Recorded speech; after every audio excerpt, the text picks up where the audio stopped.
అందరికీ నమస్కారం. 1000 సబ్‌స్క్రైబర్స్ అందరికీ నమస్కారం. పేరు పేరున అందరికి అవసరం. I am sorry please forgive me. Thank you. I love you. My 1000 subscribers. ఇంకా నేను quantum jump personality development free course part number 5లో వచ్చానండి.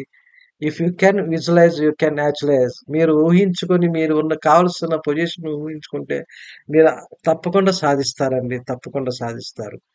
తప్పకుండా ప్రతి వాళ్ళు సాధిస్తారు. ముందుకెళ్తారు. Don't mix opinions and facts. అభిప్రాయాలు మరియు వాస్తవాలను కలపవద్దు. అభిప్రాయాలను మరియు వాస్తవాలను కలపొద్దు. మన అభిప్రాయాలంటే ఫ్యాక్ట్స్. మన వాస్తవాలు ఫ్యాక్ట్స్ అండ్ ఒపీనియన్స్. మన అభిప్రాయాలు ఫ్యాక్ట్స్ అంటే ఏంటంటే tell us what happened and can be proven true or false. Facts అంటే మనం దాన్ని ప్రూవ్ చేయొచ్చు. ఒపీనియన్స్ అంటే మన అభిప్రాయాలు.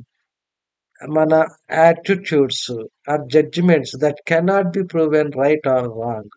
మీరు పైకి వెలిబుచ్చే అభిప్రాయాలు కేవలం అభిప్రాయాలే కాదని అవి వాస్తవాలను అనుకుంటారా? వాస్తవాలు అనుకుంటారు. సపోజ్ మనకి ఇండిపెండెన్స్ డే ఆగస్ట్ 15th 1947 వచ్చింది. మీరు అది అది కాదు, అది తప్పు అని మీరు చెప్పగలరా? అది ఫ్యాక్ట్. అది రికార్డ్ డేట్ అది. కాబట్టి అది ఫ్యాక్ట్.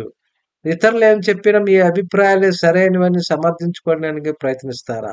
మీరు ఎప్పుడైనా మీ ఫ్రెండ్స్‌తో ఆర్గ్యుమెంట్ చేస్తూ ఉంటారా? నాదే రైటు, నాదే అందరికన్నా గొప్ప అని మీరు అనుకుంటారా?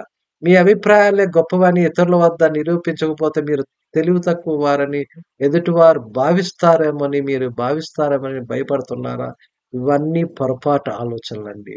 మీరు మీరు గెలవకపోవచ్చు. కానీ ఎదుటి వాళ్ళు గెలవచ్చు. కానీ మీరు వాళ్ళకన్నా తెలివి తక్కువ వాళ్ళని అనుకోవద్దు. అభిప్రాయాలను, వాస్తవాలను కలగలపవద్దు. మీ అభిప్రాయాలను, వాస్తవాలను రెండిటిని కలపొద్దు. భిన్న అభిప్రాయాలను సహించడం, మనం చెప్పేదానికి భిన్నమైన అభిప్రాయాలను సావధానంగా వినడం మన ఉన్నతికి తోడ్పడుతుంది. ఎదుటి వాళ్ళు చెప్పేది కూడా మనం వినాలి. వాళ్ళ అభిప్రాయాలేంటి కనుక్కోవాలి. సావధానంగా వినాలి. సావధానంగా వినటం వల్ల మన అభివృద్ధి జరుగుతుంది. మనం ఉన్న స్థితి నుంచి పై స్థితికెళ్తాం. ఎదుటివారి అభిప్రాయం మనకు నచ్చినంతటి మాత్రాన వాళ్ళని హేళన చేయటం, అవమానపరచడం ఏ పరిస్థితిలోనూ సమర్థనీయం కాదు.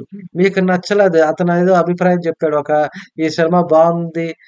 నాకు నచ్చిందని చెప్పాడు. కానీ మీకు ఆ సినిమా నచ్చలేదు. ఆ హీరో నచ్చాడు మీకు. ఆ హీరో ఒకళ్ళకి నచ్చకపోవచ్చు. కానీ నచ్చకపోవడం వల్ల అతన్ని మనం హేళన చేయకూడదు. వాళ్ళని ఎగతాళి చేయకూడదు. వాళ్ళు కూడా వాళ్ళ అభిప్రాయం వాళ్ళది అని మనం ఒప్పుకోవాలి. అవన్నీ తప్పులుగా మనం చూడకూడదు. అభిరుచులు, అభిప్రాయాలు, విశ్వాసాలు అనేక రకాలుగా ఉంటాయి. ప్రతి ఒక్కరికి భిన్నంగా ఉంటాయి. మన చేతి వేళ్ళే 5 ఉన్నాయి. 5 ఒక రకంగా ఉండవు. కాబట్టి ప్రతి మనిషికి ఒక్కొక్క అభిప్రాయం ఉంటుంది. వాళ్ళని గౌరవించాలి మనం. వీటిని గురించి వాదించుకోవడం, మీ పంతమే నెగ్గాలనుకోవడం తప్పండి. నేనే గొప్ప సమాజంలో ఉంటారు. మీ క్లాస్‌లో ఉన్నారు. క్లాస్‌లో స్టూడెంట్స్ టీమ్ వర్క్.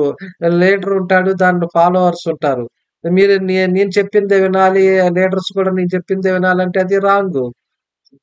అది రాంగ్. మనకు స్వతంత్రం ఎప్పుడొచ్చిందనేది మనకు తెలుసు. అందరికీ అది వాస్తవం. ఫ్యాక్ట్ అది. ఒకరికి భిన్నంగా ఉండవచ్చు. వీటి గురించి వాదించుకోవడం, మీ పంతమే నెగ్గాలనుకోవడం తప్పు. మనకు హ్యాపీ ఇండిపెండెన్స్ డే ఈ మధ్యనే జరిగింది. ఆగస్ట్ 15థ్. మీరు ఆగస్ట్ 15థ్ కాదని మీరు వాదిస్తే అది రాంగ్ అవుతది. ఒక వాస్తవం ఫ్యాక్ట్. దీని గురించి వాదోపవాదాలకు ఆస్కారం లేదు. మన దేశంలో మన ఏ రాజకీయ పార్టీ మంచిదన్న విషయంలో భిన్నాభిప్రాయాలు ఉండవచ్చు. ఒకళ్ళకి ఒక పార్టీ నచ్చుతుంది. ఒకళ్ళకి కాంగ్రెస్ నచ్చుతుంది. వాళ్ళకి బీజేపీ నచ్చుతుంది. అలాగే కొందరికి బాహుబలి నచ్చుతుంది. కొందరికి పుష్ప నచ్చుతది. అలాగా ప్రతి మనిషికి ఒక్కొక్క భిన్నాభిప్రాయాలుంటాయి. కాబట్టి వారికి మీరు నచ్చపోతే నాకు నచ్చలేదు, అతన్ని ఎగతాళి చేయకూడదు. ఎదుటి వారికేమీ తెలీదని మీరు వారిని నిందించడం, మీరు చెప్పేదే వాస్తవం అని వాదించడం మానేయండి. నాకు తెలిసిందే కరెక్ట్ అని చెప్పడం మానేయండి. ఇయన్నీ మన యొక్క పర్సనాలిటీ డిఫెక్ట్స్. ఒక చూడండి ఒక ఇంటర్వ్యూకెళ్తారు. ఒక ఇంటర్వ్యూలో 10 మందిని గ్రూప్ డిస్కషన్ పెడతారు. ఆ డిస్కషన్‌లో మీరు దాంట్లో రాంగు, రైట్ అన్నది డిసైడ్ చేయాలి. అంతేగాని అతను చెప్పింది రాంగు యూ ఆర్ అని వాళ్ళని మన నోటికిష్టొచ్చినట్లు హేళన చేయకూడదు. హేళన చేశారంటే మీ ఇంటర్వ్యూలో ఫెయిల్ అయిపోతారు. అలాగ గుర్తుపెట్టుకోండి. అలాగే ఎదుటివారు ఉద్రేకానికి లోనై మిమ్మల్ని నిందించబోతుంటే, ఎదుటివారు వివేచించబోతున్నారని గుర్తు చేయండి. మిమ్మల్ని ఎదుటివారు కూడా మీరు చెప్పింది నాకు నచ్చలేదని మీ మీద ఉద్రేకానికి అరుస్తూ ఉంటారు. ఇలాగ చేతులు పెట్టి చూస్తారు. కానీ వాళ్ళకి నెమ్మదిగా చెప్పండి. ఫ్రెండ్స్ నేను చెప్పేది కూడా వినండి. మీరింత ఉద్రేకానికి అలాగ అరవక్కర్లా. నాతో భిన్నాభిప్రాయాలు మీరు చెప్పక్కర్లా. అని నెమ్మదిగా చెప్పండి. ప్రశాంతంగా చెప్పండి. అసర్టివ్‌గా చెప్పండి. అలాగే వివిధ సంభాషణలో ఏది విభజించి చూడటం అలవాటు చేసుకోండి. ప్రతి సంభాషణలో ఏది అనేది సంభాషించడం నేర్చుకోండి. ఇంకో ఇంకో పాయింట్‌కొద్దాం. జీవితాన్ని సంతోషమయం చేసుకోవడం మీ జన్మ హక్కు. జీవితంలో కష్టపడి పని చేయాలే తప్ప ఆనందంగా ఉండాలనుకోవడం సరికాదని, ఎప్పుడు సుఖంగా ఉండడానికి అలవాటు పడిన వారు ముందుకెళ్ళలేరని అనుకుంటున్నారా? కాదండి. రాంగ్ అండి ఇది. ప్రతిదీ మనం it is your birth right to enjoy life. సంతోషకరమైన జీవితాన్ని గడపడం మీ జన్మ హక్కు.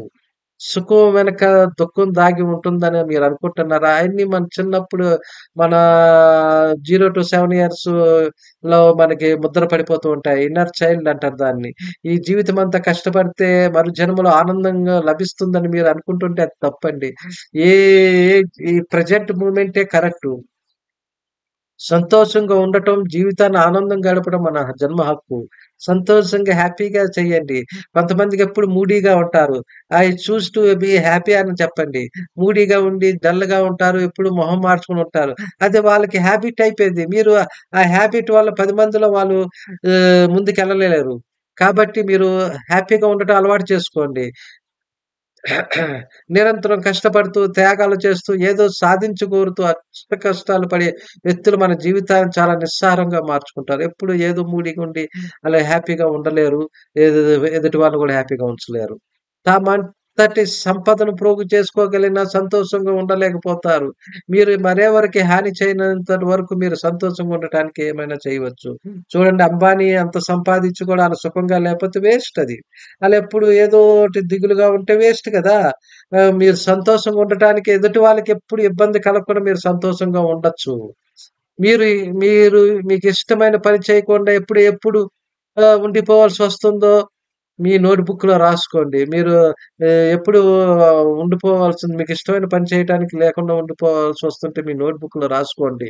ప్రతిరోజు మీ విధి నిర్వహణలో ఎంత సమయం గడుపుతున్నారో, మీ ఆనందం కోసం ఎంతటి సమయాన్ని కేటాయిస్తున్నారో గుర్తించండి. మీరు జాబ్‌కెళ్తున్నారు. 8 hours job. Okay. 8 hours job అయిపోగానే మీ ఫ్యామిలీ కోసం ఆనందంగా ఎంతసేపు ఉండగలుగుతున్నారు అని రాసుకోండి. ప్రతిరోజు ఒక గంట సేపు మీకు బాగా ఇష్టమైన పనులే చేయడానికి ఉద్యుక్తులు కండి. మీరు ప్రతిరోజు ఒక గంట మీకేది పా సాంగ్స్ పాడటం ఇష్టమా? లేపోతే రాయటం ఇష్టమా? బుక్స్ చదవటం ఇష్టమా? ఒక 1 అవర్ మనశ్శాంతిగా గడపండి. మీకు సమయాన్ని కేటాయించుకోండి. మీకెక్కువ సంతోషం కలిగించే పనులేమిటో మీ నోట్‌బుక్‌లో రాసుకోండి. మీకిష్టమైన సినిమా చూడటమా? టీవీ చూడటమా? మీ దైనందిన కార్యక్రమాలు ఆ పనులు చేర్చడానికి ప్రయత్నించండి. కొంతమందికి టీవీ చూడటం ఏదైనా 1 అవరే చూడండి. ఎక్కువగా చూసినా అది వేస్ట్ అయిపోతుంది. మన జీవితం ముందుకెళ్ళదు. మీకిష్టమైన పని చేయకుండా ఎప్పుడెప్పుడు ఉండిపోవాల్సొస్తుందో మీ నోట్ బుక్‌లో రాసుకోండి. ప్రతిరోజు మీ నిధి నిర్వహణలో ఎంత సమయం గడుపుతున్నారో చూడండి. ఎప్పుడు హ్యాపీగా చూడండి. హ్యాపీగా ఉండటం కూడా చూడండి నవ్వుతూ బ్రతకాలిరా, నవ్వుతూ సవాలురా అంటారు. నవ్వుతూ హ్యాపీగా ఉండండి. ఎప్పుడు చూడండి మన ఐటీలో ఇన్ఫర్మేషన్ టెక్నాలజీ ఎప్పుడు సాఫ్ట్‌వేర్ ఎంప్లాయీస్ ఎప్పుడు రోజుకి 14 గంటలు, 15 గంటలు చేస్తూ ఉంటారు. రోజంతా ఆళ్ళు ఇంకా అదే పని చేస్తూ ఉంటారు. కానీ ఇంటికొచ్చేటప్పుడు ఫ్యామిలీతో ఆళ్ళు సుఖంగా ఉండలేరు. కాబట్టి హ్యాపీగా ఉండటం ఆఫీస్ పని ఆఫీస్ దగ్గరే వదిలేయండి. ఇంటికి రాగానే పిల్లలతో సరదాగా గడపండి. మీరు దైనందిన హ్యాపీగా ఉండటం నేర్చుకోండి. నవ్వటం నేర్చుకోండి. నవ్వుతే మీకు ఉన్న టెన్షన్ అంతా తగ్గిపోయి మీ ఉద్యోగంలో కూడా మీ ఇంప్రూవ్‌మెంట్‌గా వస్తుంది. మీరు 10 మందిలో మీరు గుర్తింపు సాధిస్తారు. కాబట్టి సంతోషంగా ఉండటం కూడా మీ జన్మ హక్కని తెలుసుకోండి. అలాగ రాసుకోండి. ఇంతటితో నేను ఈ వీడియో ముగిస్తున్నానండి. Thank you friends. 1000 సబ్స్క్రైబర్స్ వచ్చారు. అందరికీ పేరు పేరున నమస్కారం అండి. Thank you friends. Thank you my dear friends. I am sorry. Please forgive me. Thank you. I love you my dear friends.